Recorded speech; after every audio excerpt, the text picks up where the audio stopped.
The New Jersey Devils are quietly playing some respectable hockey this year, and Locked On Devils host Trey Matthews joins us to break down their surprising success on today's show.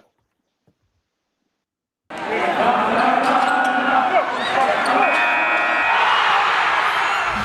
Locked On NHL, your daily podcast on the National Hockey League. Part of the Locked On Podcast Network, your team every day.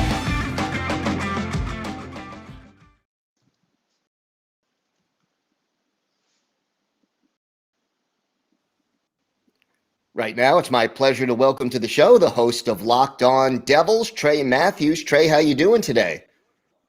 I'm doing fine. Just got home from a basketball game, and I'm ready to now talk some hockey because I need something to wash that taste out of my mouth. That bad, huh? Well, at least the Lakers won. That's all I can say. All right, so at least you left the arena a happy man. Trey, the New Jersey Devils, the Metropolitan Division, everyone's doing so well, and you look at the standings, and the Devils are right in the thick of it, right in the middle of everything. Not a lot of people expected that. What has been the reason for this team's successful start to the season so far? Dawson Mercer. Like seriously, I can't make this stuff up. Dawson Mercer is actually leading our team in points. He has 6 goals, 6 assists, and he's third amongst rookies for most points.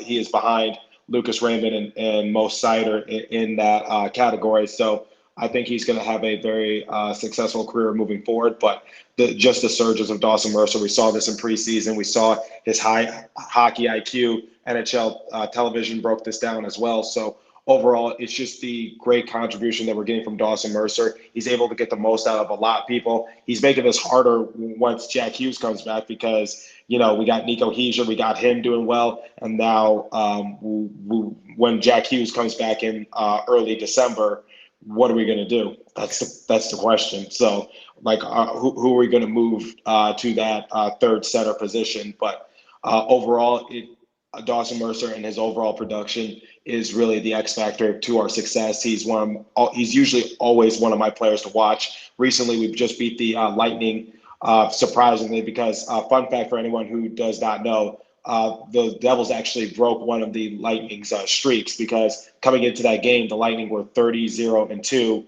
when leading after the first 2 periods. So the Devils were able to come back in the third period and win the game, and who would have thought that? I certainly didn't think that. I'm going to be honest. I thought they would totally drop the game against the Lightning because we're playing a very tough schedule. So we played the Panthers, we played the Lightning, and we got the Predators next, I believe. So overall, it's just a very tough schedule. But overall, the main success for the Devils is just Dawson Mercer.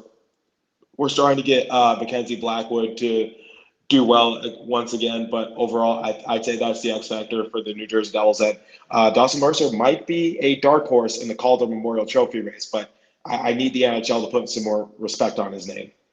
Well, I think you're doing your part right now, so that's a good thing. 4 goaltenders have already played this season for the Devils. What you talked about Blackwood and him getting back on track. What's been the story behind all those different goaltenders getting ice time? So Mackenzie Blackwood couldn't start the season due to he was recovering from a heel surgery that he had over the summer. Then Jonathan Bernier, after a couple games, he suffered a lower body injury. So we gave Scott Wedgwood a chance. We gave Nico Dawes a chance, and Nico Dawes did relatively well. He did what was given to him, and he actually kind of bumped Scott Wedgwood out of town inadvertently. And also, fun fact, the Utica Comets, our AHL program, is currently undefeated, and Nico Dawes is, one of the goalies on the roster. So, he's contributing well. But overall, the reason why we had 4 different goalies to start the season was just because Jonathan Bernier was hurt. Mackenzie Blackwood was hurt. The anticipation was just waiting for Mackenzie Blackwood. Then, Jonathan Bernier had his lower body injury. And overall, we had to put our trust in Nico Dawes and Scott Wedgwood. 2 guys you don't really want to put your trust in, but we didn't really have much choice. So it wasn't a chance. It wasn't like a thing of tryouts. It wasn't a thing of just seeing who would potentially be the starting goalie, because we knew Mackenzie Blackwood was going to be the starting goalie. But unfortunately, he just wasn't ready to start the season. He played in a few scrimmages, but Lindy Ruff decided to just like take his time with Big Mac. How about Pavel Zacha? I mean, he has been 7 goals already on the season. He's been putting them in the net. Talk to me a little bit about what he's been adding to this team. Okay, so he actually leads our team with 2 power play goals. Okay, I get it. That's not that I was impressive, getting to that. But look, I get he was drafted in a very elite draft class with Connor McDavid, Jack Eichel, Noah Hannafin, all those guys. I get that. And, I'm missing a few other players, but I had to think of this from the top of my head. But your apology to Pavel Zacha needs to be just as loud as your hate and your doubt.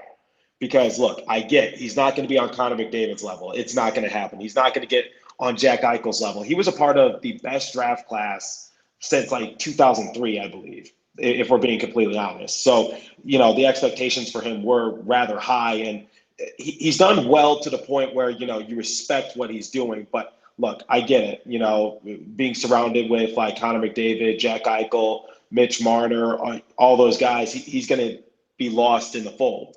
But his production is so solid for the New Jersey Devils. And he had a really good season last year. He led our team in points alongside Miles Wood. And right now, to start the season, he has 11 points. He has 7 goals, 4 assists, and he's leading our team in power play goals, like I mentioned. So overall, I'm loving the production I'm getting from him. He's tied with Dougie Hamilton for power play points, and he's picking up right where he left off last season, because that's exactly what we used Pavel Zacha for. Because I said it, the reason why Pavel Zacha is so important right now is because he actually contributes or pulls his weight somewhat in the power play. And also, he's come up clutch a couple times. Like that game against the LA Kings a couple weeks ago, he was able to tie the game. We go into OT. We didn't win it, but, we got the point. And that doesn't happen unless Pavel Zacha scores. It was within the final 30-second frame. We pulled Blackwood, got the extra skater, and Pavel Zacha just came up clutch for us. So, and he's come up clutch for us a couple other times as well. So Pavel Zacha, the words I have to describe is continuing to progress each and every day. He's doubted, but underrated. Excuse me. I think he's very underrated. And overall, I just think he's a very good contributor to this New Jersey Devils team. Now, here's the thing.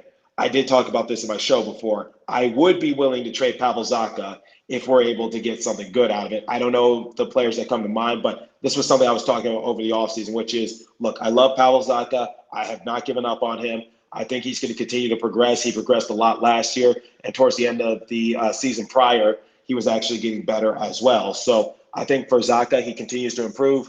Will he be on McDavid's level? No. Will he be on Marner's level? No. But, he's good for what we need right now. One area that New Jersey needs to work on is special teams. Talk about some of the problems they're having both on the penalty kill and on the power play. You're really going to make me talk about that? Give me the 5-cent version. Fine. Okay, so we've gotten better recently. I'll give credit when credit is due. Like it wasn't as bad to start the season. However, for penalty kill, and I've talked to Bryce Salvador about this, who's the who currently works for MSG, and he's the former captain for the New Jersey Devils organization. The Devils just didn't know how to clear the puck. They didn't know how to clear the puck last year. They don't know how to clear the puck this year. They were actually in the bottom tier of the league. Last time I checked, which was a few days ago, they were in the bottom tier of the league in terms of, getting a successful dump rate.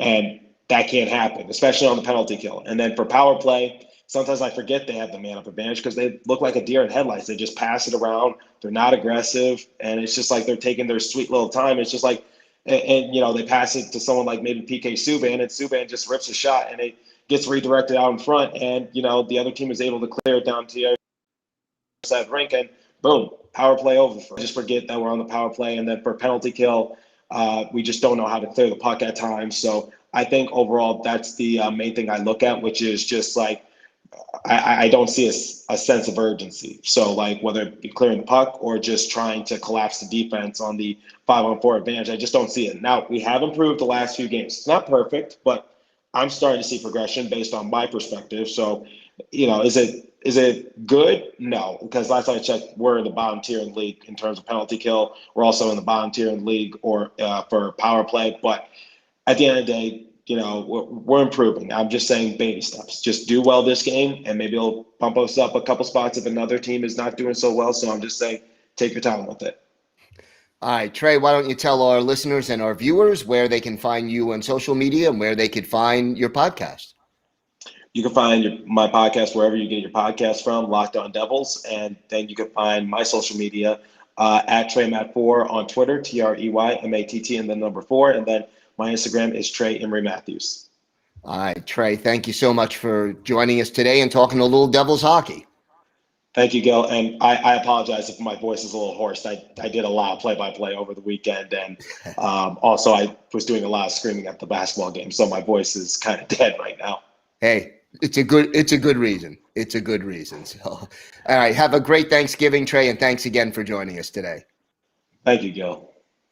This episode is brought to you by Built Bar. I love Thanksgiving, all the good food and treats and plenty of them, but maybe you want a yummy dessert that isn't so full of calories and sugar. Well, it's the perfect time for Built Bars. Built Bar is the new holiday dessert. You could feast on something delicious and feel good about it. One slice of pie has upwards of 300 calories, and that's on the low end. Most Built Bars are only 130 calories, only 4 grams of sugar, and they pack plenty of protein. It's low calorie, low carb, low fat, and high protein, and every bar is covered in 100% chocolate.